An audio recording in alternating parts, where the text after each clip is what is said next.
Hey squad, Logan here from Mostly Superheroes, wanting to talk to you today about some real-life heroes. Team Jakey, headquartered here in St. Louis, Missouri. They're turning the tragedy of losing their beloved Jake Zeller into life-changing action. Not just by making a difference, but by saving lives. Team Jakey supports both the American Foundation for Suicide Prevention and Provident Behavioral Health here in St. Louis. Join us at their annual Gentleman Jake Memorial Cornhole Tournament. It's more than just a game. It's a community coming together to lift each other up with some of the world's best prizes. If you're feeling down or know someone who is, Team Jakey's here with a message of hope. Reach out by calling 988. You can also visit www.afsp.org or text TALK to 741-741.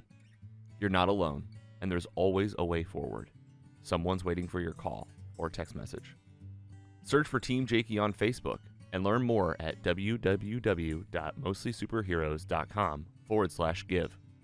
Every bit helps, and together, we can make a difference.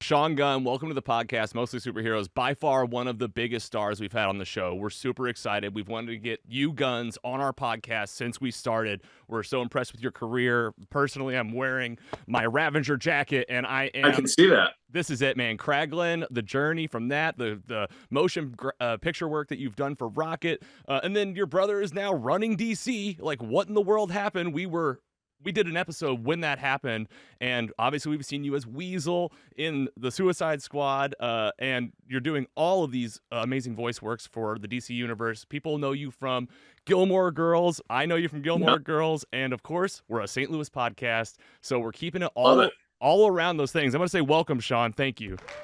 Thank you. I appreciate it. I'm happy to be here, and the St. Louis connection is part of the reason that I was like, of course I'll go on. Not that we have to talk about the Cardinals, but we could. I'm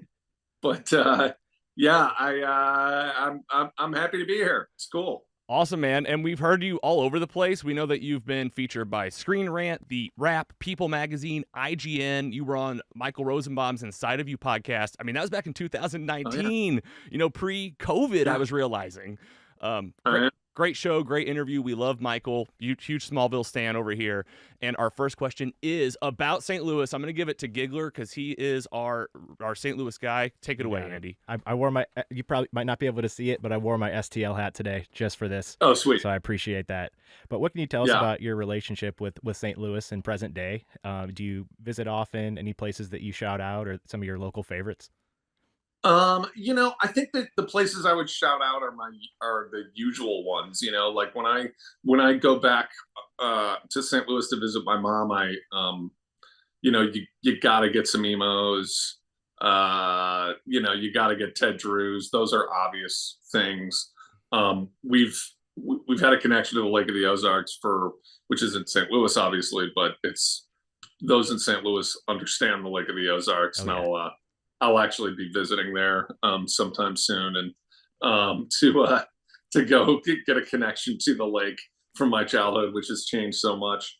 Increasingly, I don't get back as often as I'd like. I've lived in California now for 27 years, and I have a connection to St. Louis because I still have family there, particularly my mom is still there. So see her as much as possible, still root for the sports teams and things like that. But I've grown up. I left when I was 18, and I didn't go back. And there are certain things that seem to have changed a lot about Missouri in general. uh, that can be jarring when I go back, and I don't know what the texture of the city is like as much as I used to, because I would go back. I used to go back when I was younger. I'd go back for a few weeks at a time, and you can kind of get a sense for how things change downtown and how things change in the city or whatever. But now when I go back, I'm mostly like hanging out with my mom in the suburbs for a few days, and not. I I feel less. I don't want to offend anyone from St. Louis because it's awesome, but I feel less connected to St. Louis probably in certain ways than I used to as I get older.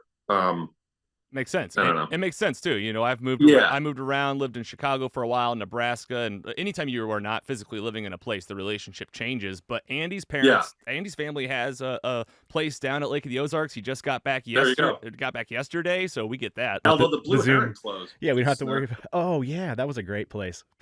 This all started with, you're going to be at Fan Expo Chicago August 16th and 17th.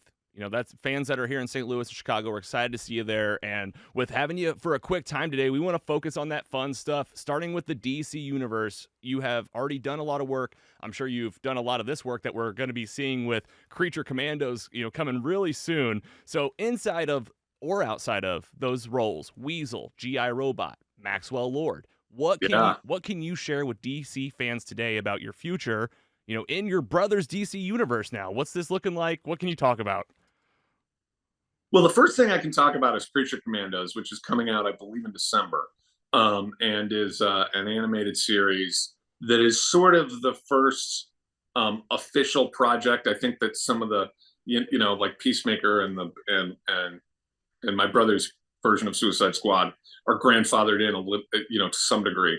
But Creature Commandos is kind of the first official project for my brother James since he took over the DCU. So I think it's like the first installment of the new what they're calling the DCU. And all I can tell you is I'm incredibly proud of it. It's awesome. I've been continuing to go back and do more work, and when I do voice work, I get to see a little bit more of it every time. It's one of my favorite things that my brother James has ever written, and it is just a really unique and special project. And you know, the idea behind Creature Commandos is that you know, one of the cool things about it is that the characters that were cast to do the voices were also cast to be able to play those characters in the live action versions, so they can cross over directly into the screen, and it'll be the same characters. And there's like these just amazing actors, Frank Grillo and David Harbour and Indira Varma, and like just an awesome Alan Tudyk, just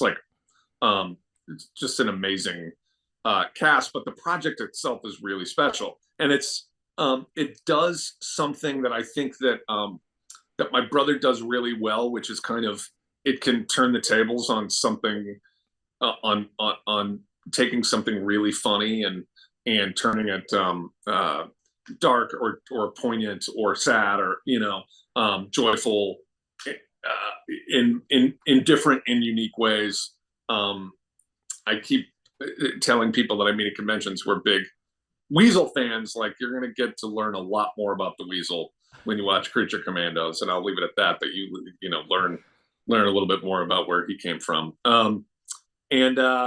And that's just a really super cool project. I also play a character, G.I. Robot. My characters are both, you know, I play a robot and a weasel, so I don't need to resemble them, regardless of whether or not you think I resemble the weasel. I'll leave that to your own discretion. But yeah, so that's the first thing I can say, is that Creature Commandos is going to be great. And anybody who's interested in the new DCU, just like I keep telling everybody, well, watch Creature Commandos, and if you like it, then we're off and running. Because I think it's such a great project. And then Maxwell Lord, I'm honored to be playing that character. It's something that's live action and is a little bit closer to my age and my character is nice.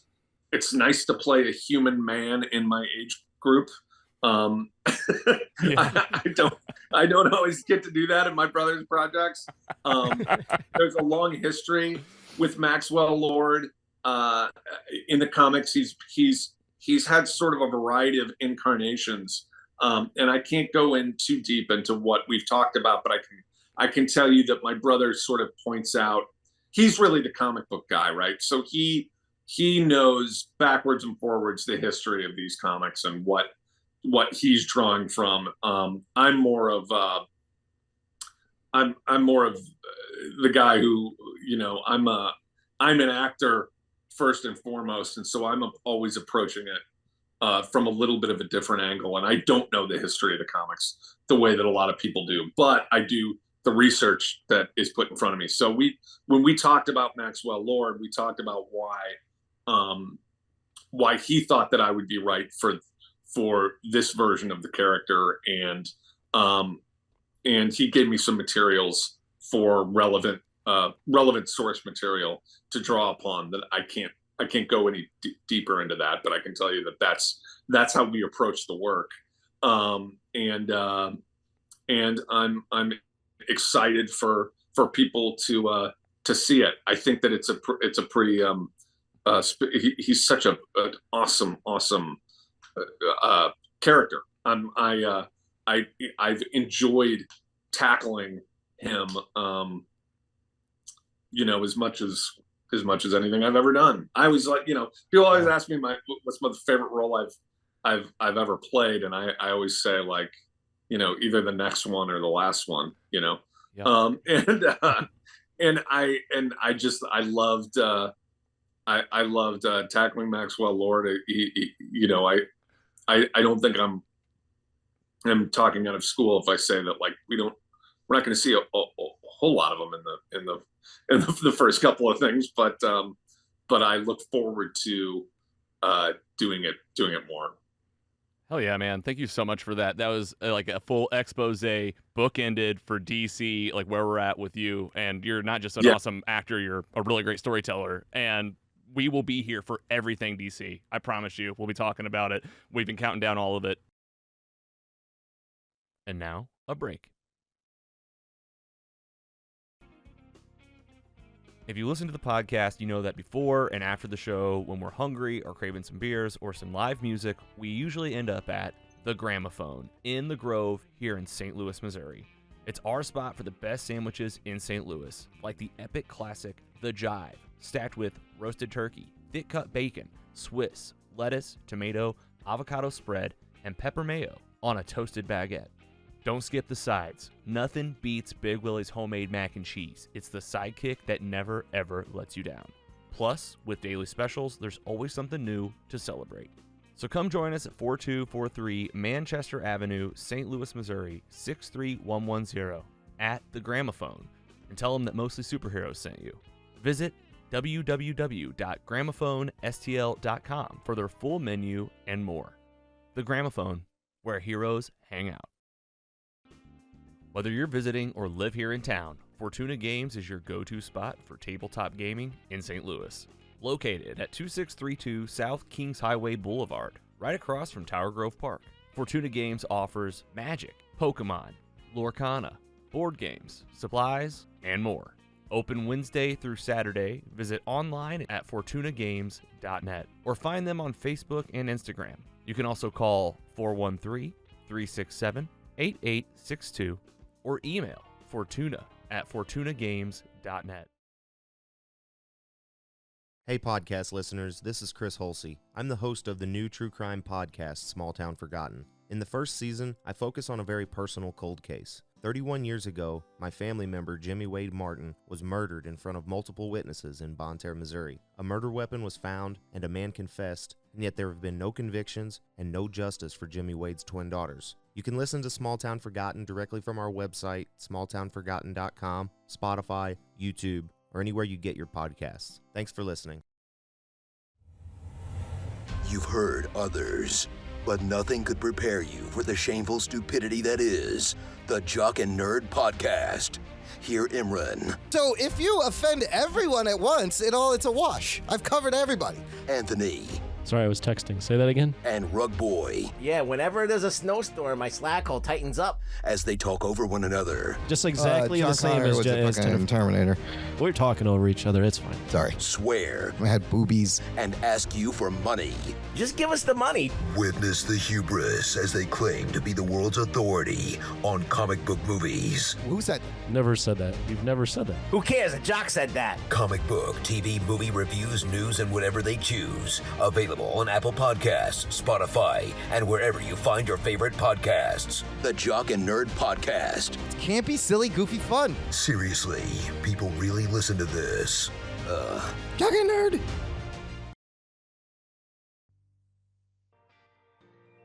We got pretty cool ads on this podcast, I'll give us that.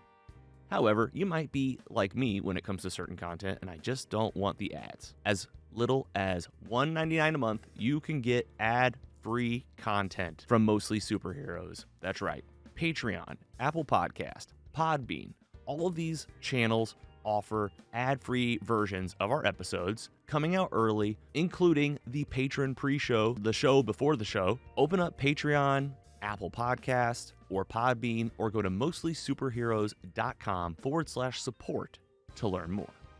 Thank you for supporting your favorite independent podcasts.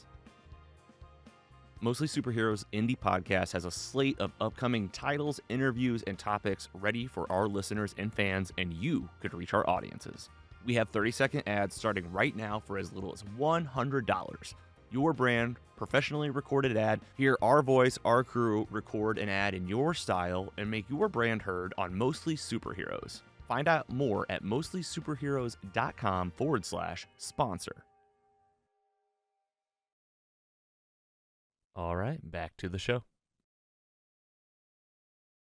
We're going to continue the thread into another multiverse. Get ready, because you have bounced all around. You are also in the MCU, a massive star. The Guardians of the Galaxy trilogy, I'll say, is by far one of my favorite trilogies to date. And then the larger implications of the Marvel Cinematic Universe and everything Kevin Feige's done and your brother to bring together these characters, not only in this beautiful arc where everybody, including Kraglin, has all these beautiful character payoffs. We've been watching you and cheering you on along the way, and we have seen, of course, Guardians of the Galaxy Volume 3. We will keep it spoiler-free for our fans that are picking up the franchises, a lot of new fans out there. So, epic conclusion at the end. Kraglin has a future. Rocket has a future. What can you share with us about those futures with Marvel fans? Well, I would start by saying that I don't have an inside guy anymore in the MCU the way that I do in the DCU. So, like, when James and I are collaborators, but we also, he'll sort of fill me in on things that are going on and like give me little bits and pieces of what's going on in the future.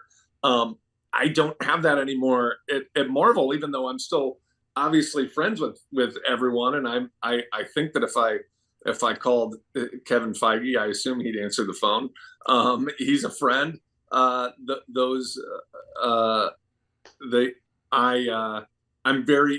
eager to see where that stuff goes, but that honestly is a great big I don't know.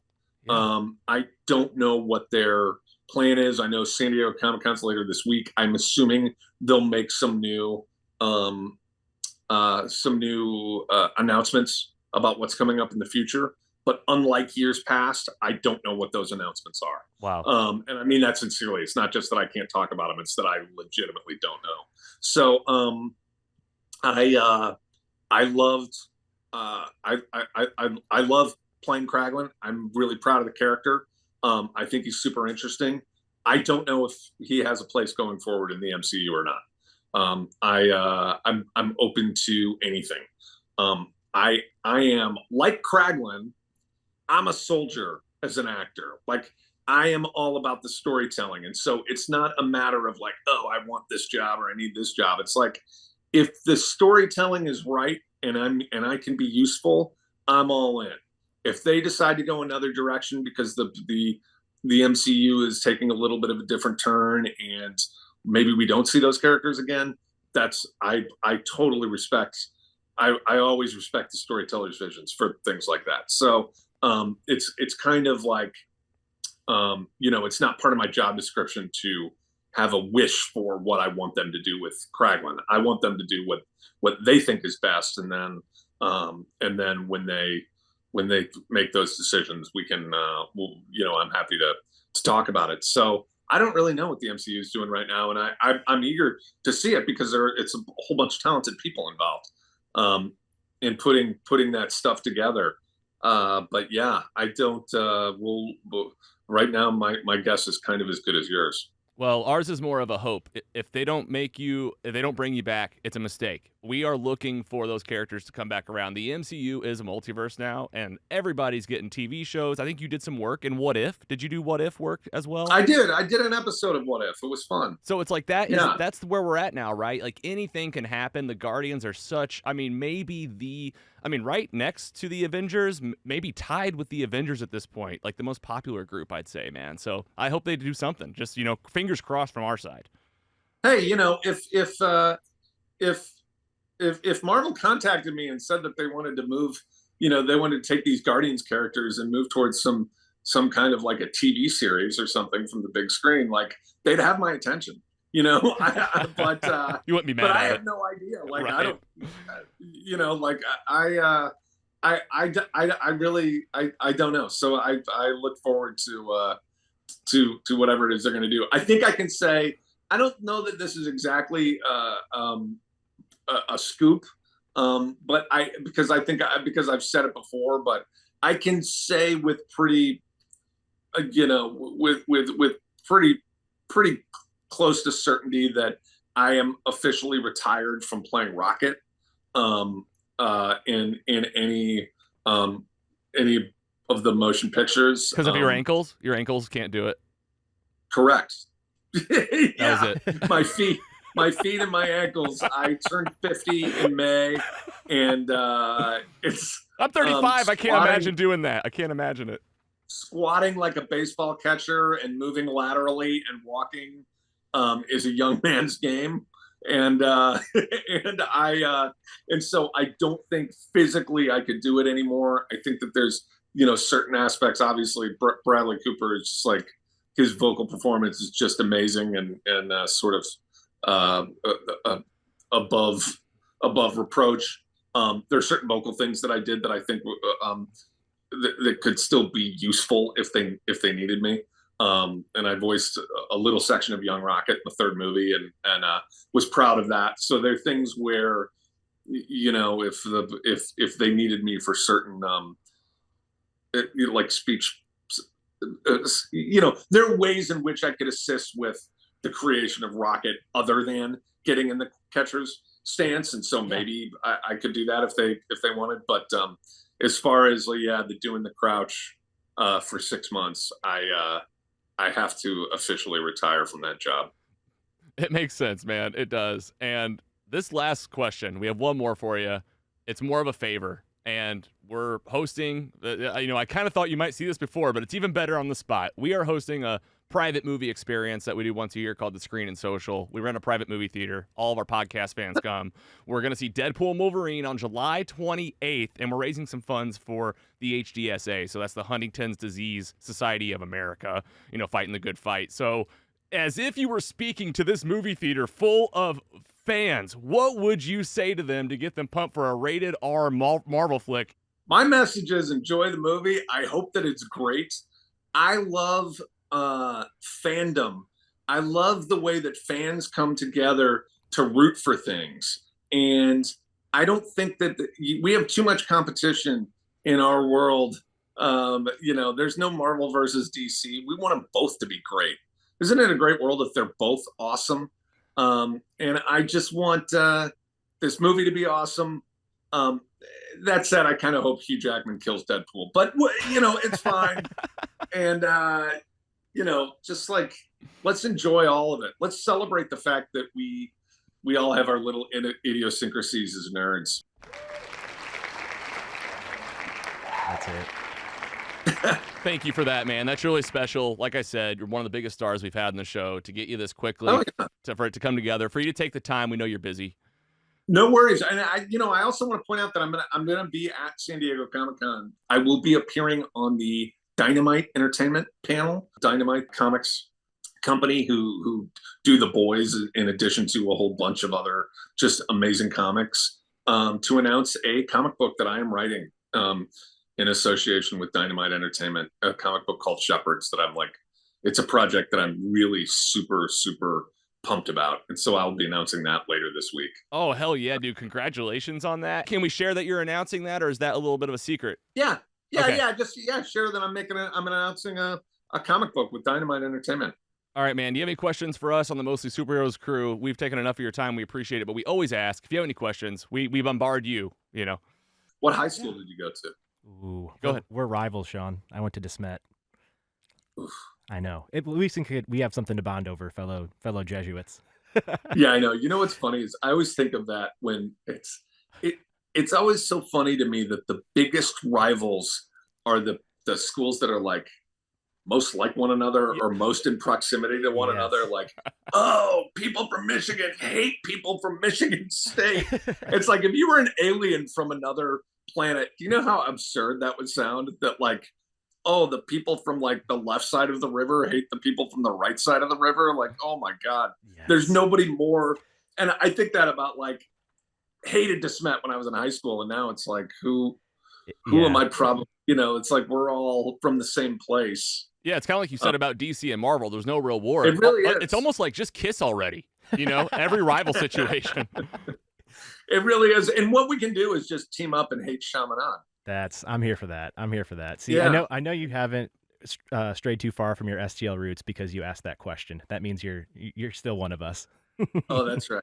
Yeah, for sure. Well, again, taking plenty of your time. Sean, thank you so much. It's been a real pleasure meeting you, man. Thank you. Thanks, guys. Nice talking to you. All right. We'll see you later. All right. Be well. You too. Bye.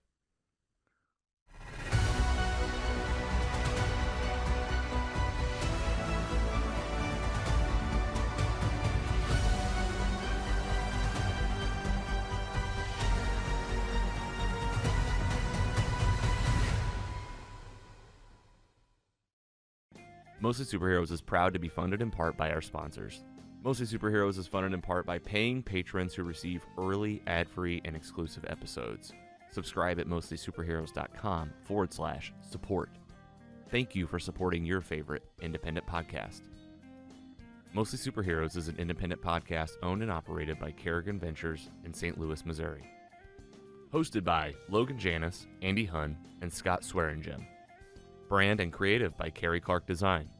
Music by Audionautics. Learn more at audionautics.com. Find more at mostlysuperheroes.com.